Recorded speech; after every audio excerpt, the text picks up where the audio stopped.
Hello मेरे प्यारे से दोस्तों, जैसा कि हमने पिछले एपिसोड में देखा था कि थ्री हेड एल्डर वो अपने साथ एक अननोन से कल्टीवेटर को अपीयर कर देता है सीधा ही तियानशन एकेडमी के सारे कल्टीवेटर्स के सामने।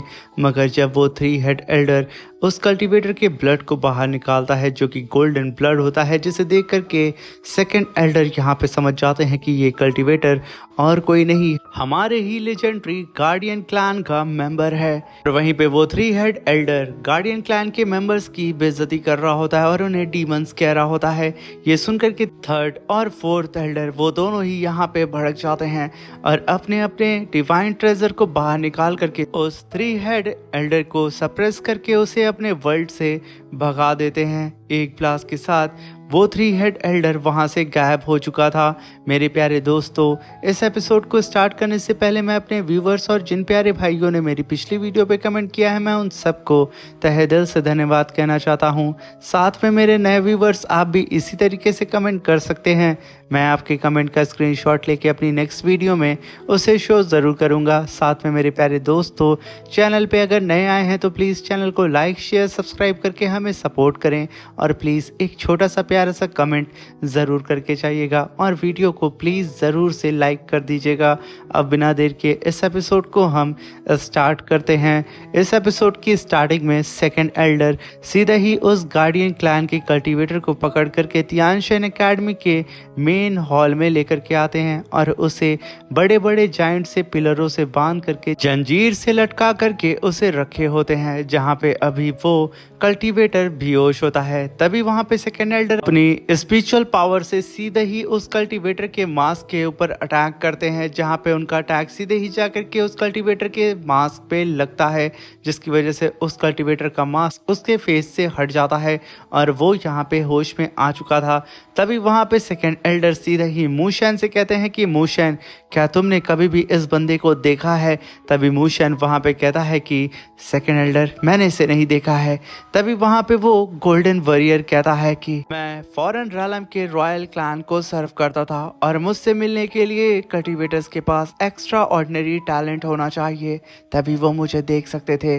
और ये टैलेंट सिर्फ मूजियान के पास था क्योंकि वो एक हेवनली गिफ्टेड जीनियस थी। मगर मूशन, तुम क्वालिफाई नहीं थे मुझे देखने के लिए, और जब तुमने मुझे देखा नहीं तो आखिर तुम मुझे यहाँ पे पहचान कैसे सकते हो? मुझे पहचानने के लिए पहले तुम्हें मूशन क्वालिफाई होना होगा। तभी वहाँ पे मूशन कहता है कि क्या तुम मेरी बहन से मिले थे? तभी वहाँ पे वो वॉरियर कहता है कि मेरा नाम दू गू यून है और मैं डिसेंडेंट हूँ गार्डियन क्लैन का, और यहाँ पे आने का मेरा सिर्फ एक ही पर्पस है। मैं यहाँ पे सिर्फ अपने एंसेस्टर के कातिलों को ढूंढने के लिए आया हूँ, क्योंकि मेरे एंसेस्टर जो कि गार्डियन क्लैन से बिलोंग करते थे, उन लोगों ने मिल करके 9 हेवन एंड 10 अर्थ के लिए अपनी जान तक को कुर्बान कर दिया। ये कहने के साथ यहाँ पे उस गू यून की पावर बढ़ने लगती है और जिस चेन में वो कैद था वो चेन वहाँ पे वाइब्रेट करते हुए उसकी हथेलियों से वहाँ से छूट करके बाहर निकल रही होती है। तभी वहाँ पे गू यून अपनी पावर को रिलीज करता है और आसपास सभी लोगों को देखते हुए कहता है कि तुम लोगों ने 9 हेवन एंड 10 अर्थ के लोगों ने मेरे एंसेस्टर के साथ अच्छा नहीं किया। मेरे एंसेस्टर फॉरेन रालम के कल्टीवेटर से फाइट कर रहे थे, तब तुम लोगों ने पीछे से आकर के उन पर वार किया और उन्हें मार दिया। अगर फॉरेन रालम के कल्टीवेटर्स वहाँ पे मौजूद ना होते और वो लोग हमें जल्द से जल्द अपने वर्ल्ड में टेलीपोर्ट करके ना ले गए होते, तो मुझे डर है मैं शायद खुद ही जिंदा नहीं बचता। ये कहने के साथ यहाँ पे तो गू यून एकदम भड़क चुका था और वो अपने ऑरा को बहुत ही बुरी तरीके से रिलीज करना स्टार्ट कर देता है। तभी वहाँ पे थर्ड एल्डर गू यून से कहते हैं कि गू यून, तुम फॉरेन रालम के कल्टीवेटर्स के वर्ड पे ध्यान मत दो, वो तुम्हें मिसगाइड कर रहे हैं, ऐसा कुछ भी नहीं हुआ था। तभी वहाँ पे गू यून कहता है कि मेरे क्लैन की जो मेमोरी है वो हमारे गोल्डन ब्लड के थ्रू जनरेशन आफ्टर जनरेशन हर कल्टीवेटर्स के पास पास होती रहती है। यही सबसे बड़ा रीज़न है कि मेरे पास मेरे ग्रेट ग्रेट ग्रेट एंसेस्टर्स की भी मेमोरी मौजूद है और मैं अपनी आँखों से उस पल को देख सकता हूँ, उस पल को महसूस कर सकता हूँ जिस पल में मेरे एंसेस्टर्स की जान गई थी तुम लोगों की वजह से। तभी वहाँ पे सेकंड एल्डर कहते हैं जिन गद्दारों ने मिल करके गार्डियन क्लान के सीनियर्स को मारा है वो लोग भी अब तक तो मारे जा चुके होंगे और जो गुनाह उन लोगों ने किया है वो गुनाह माफ़ करने के तो काबिल बिल्कुल भी नहीं है। मगर गू यून तुम डिसेंडेंट हो गार्डियन क्लान के, हमारे हीरो के, इसलिए प्लीज़ अपने माइंड को क्लियर करो और हमारा साथ दो आउटसाइड वर्ल्ड के एनिमी से फाइट करने में।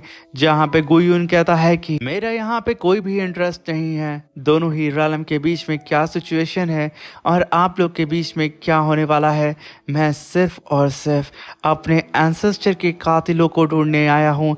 मैं उन कातिलों के डिसेंडेंट तक को मार डालूंगा, उनके नामो निशान को इस दुनिया से मिटा दूंगा।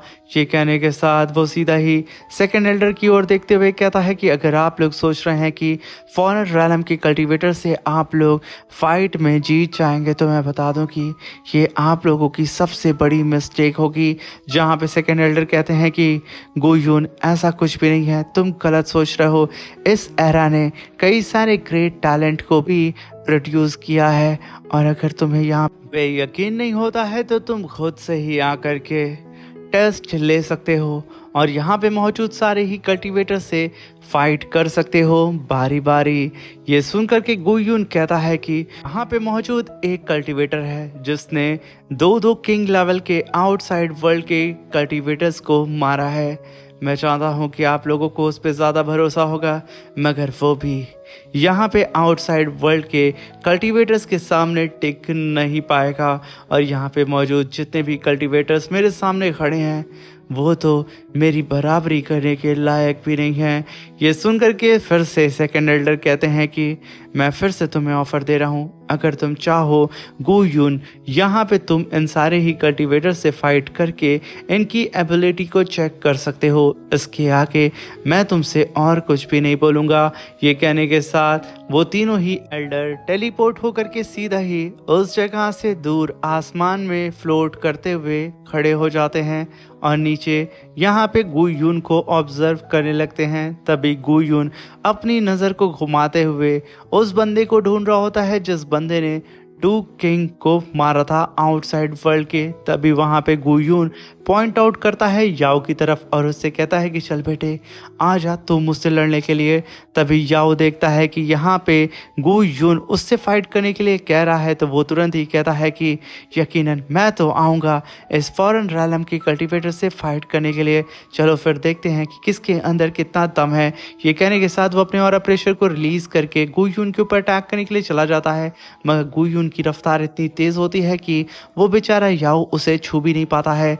यहाँ पे गू यून बिल्कुल शी हाओ की तरह ही अटैक किए जा रहा होता है बहुत ही तेज़ी से और उतनी ही तेज़ी से वो याओ को गू यून पीट भी रहा होता है। बेचारा याओ समझ नहीं पा रहा होता है कि आखिर वो कैसे इस गू यून से डील करे, क्योंकि यहाँ पे गू यून अपनी फास्ट स्पीड का सहारा लेकर के याओ को बहुत ही बुरी तरीके से मार के पीछे ढकेल देता है। तभी याओ अपनी पावर को रिलीज करता है और मल्टीपल पोर्टल्स को समन करके कई सारे जाइंट से रॉक अटैक कर देता है सीधा ही गू यून के ऊपर। गू यून अपनी फास्ट स्पीड से उन सारे ही रॉक अटैक को डॉज करते हुए सीधा ही अपने पाम को चार्ज करते हुए सीधा ही याओ की तरफ बढ़ता है। याओ भी काफी पावरफुल फीस्ट अटैक सीधा ही यून के ऊपर करने वाला होता है, मगर यहाँ पे गू यून सीधे ही अपने पाम को चाओ के चेस्ट के अंदर घुसेड़ देता है और सीधे ही जा करके चाओ के हार्ट को पकड़ लेता है। ये देख करके नीचे खड़ी हुई मिस येंग कहती हैं कि प्लीज सीनियर थोड़ी सी तो मर्सी दिखाएं।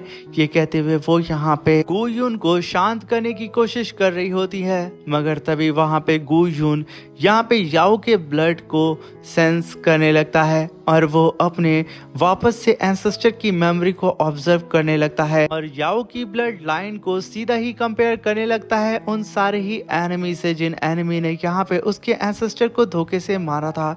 जहाँ पे गू यून को ये पता चल जाता है कि याओ उन सब का डिसेंडेंट नहीं है, इसलिए वो सीधे ही याओ को उठा के जमीन पे पटक देता है और कहता है कि ये इडियट मेरे एनिमी का डिसेंडेंट नहीं है, इसलिए मैं इसकी जिंदगी यहाँ पे बख्श रहा हूँ।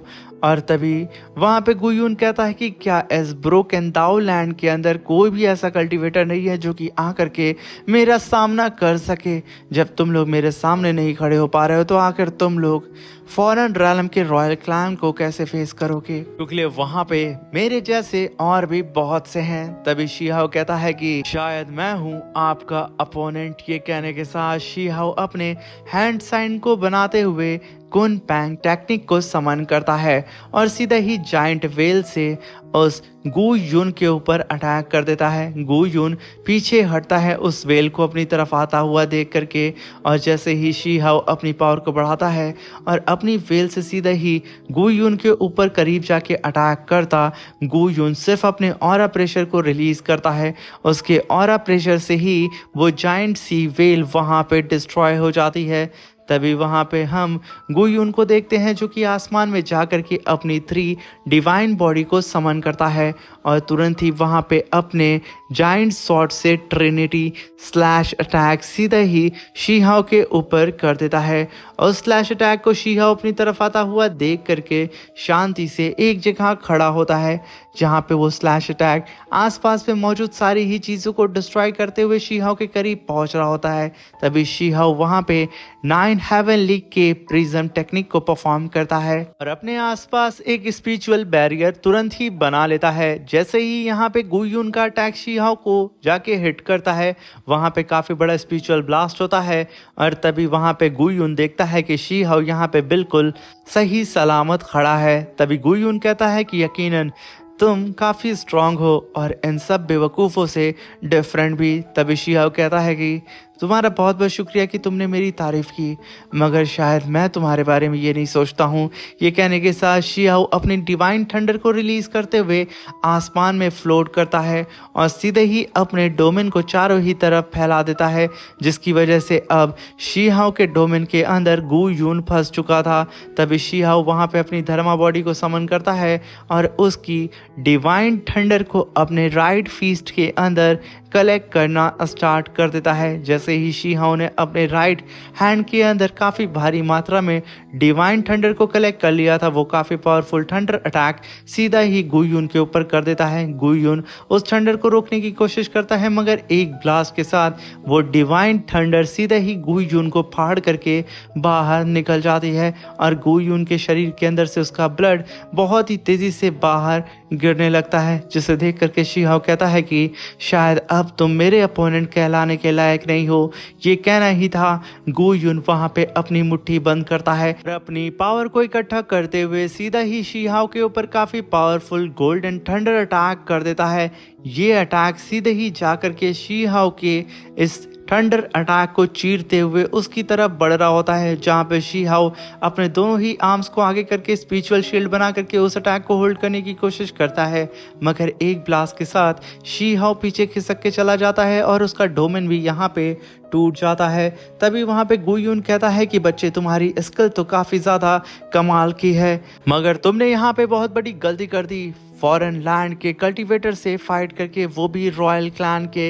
ये कहने के साथ शीहाओ के ऊपर गुयून फीस्ट अटैक करता है। शीहाओ उसके अटैक को डॉज करता है और वो दोनों ही अब कॉम्बैक्ट फाइट करने लगते हैं, जहाँ पे उन दोनों की ही स्ट्रेंथ एकदम इक्वल होती है और रफ्तार भी एकदम इक्वल होती है। जैसा लग रहा होता है कि पूरा का पूरा आसमान इन दोनों की फाइट की वजह से दहल उठा होता है। तभी हम देखते हैं कि एक अटैक के साथ वो दोनों ही एक दूसरे को पीछे ढकेल देते हैं और तभी गू यून पीछे आकर के अपने स्पीयर को समन करता है और सीधे ही शीहाओ से कहता है कि बच्चे, तुम तो काफ़ी ज़्यादा इंटरेस्टिंग हो। ये कहने के साथ वो अपने कदम आगे बढ़ाने लगता है। तभी वहाँ पे शीहाओ अपनी दाओ इमॉर्टल स्वॉर्ड को समन करता है और गू यून से कहता है कि यकीनन तुमसे भी फाइट करके मैं यहाँ पे बोर नहीं हो रहा हूँ। ये कहने के साथ वो दोनों ही कल्टीवेटर अब अपने अपने वेपन को लेकर के सीधा ही दौड़ते हुए एक दूसरे के ऊपर काफी पावरफुल अटैक करना स्टार्ट कर देते हैं, जहां पे शीहाओ के ऊपर गु यून अपने स्पीयर से अटैक करता है, मगर शीहाओ बहुत ही शानदार तरीके से उसके सारे ही अटैक को डॉज करता है। और वहीं पे जब शीहाओ अपनी दाओ इमोर्टल स्वॉर्ड से इस गु यून के ऊपर अटैक करता है, गु यून भी उसके सारे ही अटैक को डॉज कर दे रहा होता है। इन दोनों के बीच में फैसला ही नहीं हो रहा होता है कि आखिर इन दोनों में जीतेगा कौन। तभी वो दोनों ही एक दूसरे के बेहद करीब आकर के एक दूसरे को पीछे ढकेलने की कोशिश करते हैं, मगर तभी वहां पे आवाज आती है कि हेवनली एकेडमी का मैसेंजर यहाँ पे अपीयर होने वाला है, इसलिए सब के सब यहाँ पे सावधान हो जाएं। तभी हम आसमान में देखते हैं कि हेवनली एकेडमी का मैसेंजर और उसके साथ में होता है युआन जी, जो कि उसे लेके आया होता है। तभी मैसेंजर कहता है कि आखिर यहाँ पे शीहाओ कौन है, जल्द से जल्द वो बाहर आ जाए वरना तुम सबकी खैर नहीं।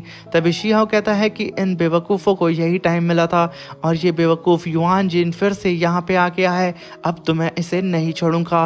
वहीं पे युआन जी सीधा ही अपना हाथ शीहाओ की तरफ करते हुए कहता है कि हेवनली एकेडमी यहाँ पे शीहाओ तुम्हें बुला रही है, आखिर तुम हमारे मैसेंजर के सामने आ क्यों नहीं रहे हो। तभी शीहाओ वहाँ पे अपनी विलो लीफ को समन करता है और सीधा ही अपनी विलो लीफ से उस युआन जी को कैप्चर करता है और तुरंत ही अपनी तरफ खींचता है। युआन जी यहाँ पे कुछ और समझ पाता, वो बेचारा शीहाओ की तरफ बहुत ही तेजी से जा रहा होता है, जहाँ पे शीहाओ खींच करके एक पंच युआन जी के फेस पे मारता है और सीधे ही उसे उठा करके गु यून की तरफ भेज करके कहता है कि इसे अब कैच करो। गु यून भी पीछे नहीं हटता है, वो एक राउंड की खींच करके सीधा ही युआन जी के पेट पे दे मारता है, जिसकी वजह से युआन जी आसमान में सीधा सितारों की तरह चमक उठता है और सीधा वापस उसी बैटल अरीना में धमाक से आकर के शीहाओ के पीछे गिरता है। ये सारी ही चीजों को देख करके वो मैसेंजर कहता है कि आखिर तुम लोगों की हिम्मत कैसे हो गई मेरी आंखों के सामने युआन जी को मारने की। अब मैं जो कि हेवनली एकेडमी का मैसेंजर हूँ, मैं तुम लोगों को यहाँ पे नहीं छोड़ने वाला हूँ, यहाँ पे अब सभी लोगों को सजा मिलेगी। मगर तभी उस मैसेंजर के पीछे तुरंत ही गु यून अपीयर होता है। वहां पे वो मैसेंजर कुछ और समझ पाता, गु यून खींच करके एक राउंड किक उसे मारता है और सीधा ही उस मैसेंजर को शीहाओ की तरफ उठा के फेंक देता है। शीहाओ जैसे ही उस मैसेंजर को अपनी तरफ आता हुआ देखता है, वो भी खींच करके एक लात उसे मार करके गु यून की तरफ फेंक देता है। तभी गु यून उधर से उस मैसेंजर को मारता है और इधर से शीहाओ उस मैसेंजर को मार करके गु यून की तरफ भेज रहा होता है। ये लोग आसमान में ही अब उस मैसेंजर के साथ फुटबॉल खेल रहे होते हैं। तभी वहां पे गु यून खींच करके एक लात ऐसा खतरनाक मारता है उस मैसेंजर की बैली में कि वो मैसेंजर आसमान को फाड़ते हुए सीधे ही सितारे की तरह चमक करके तियानशन एकेडमी से बाहर जा करके गिरता है। तभी वहां पे गु यून अपनी पावर को डीएक्टिवेट करते हुए कहता है कि बहुत सालों के बाद कोई ऐसा बंदा मिला है जो कि मेरी स्ट्रेंथ से मैच कर रहा है। लगभग 10,000 साल हो चुके हैं ऐसी फीलिंग को वापस से जीने में, यकीनन मुझे मजा आ गया है। और तभी वो शीहाओ से ये भी कहता है कि साथ में तुम्हारा नेचर भी बिल्कुल मेरी ही तरह है। ये सब देख करके नीचे बेचारा पड़ा हुआ युआन जी के होश उड़ जाते हैं। वो अपने सामने एक साथ दो पागल कल्टीवेटर्स को देख करके, जिनकी फीलिंग भी और स्ट्रेंथ भी और पागलपन भी एक जैसा है, ये देख करके वो जमीन पे ही पड़े थर थर कांपने लगता है। यहाँ पे युआन जी के दिमाग में सिर्फ एक ही बात चल रही होती है कि कहीं इन लोगों का दिमाग ना फिर जाए और फिर से ये लोग इसे कूटने ना लगे। मगर तभी वहां पे गु यून सबको ही ग्रीट करके वहां से जाने लगता है। उसे जाता हुआ देख करके शीहाओ कहता है कि आखिर कहाँ जा रहे हो, हमारी फाइट खत्म नहीं हुई है। तभी गु यून कहता है कि मैं यहाँ से सीधा ही प्रीमोर्डियल एंशिएंट माइंड के डीप लेयर में जा रहा हूँ, क्योंकि वहाँ पे मुझे काम है और मैं वापस जब आऊँगा तो ज़रूर हम अपनी फ़ाइट को कंप्लीट करेंगे।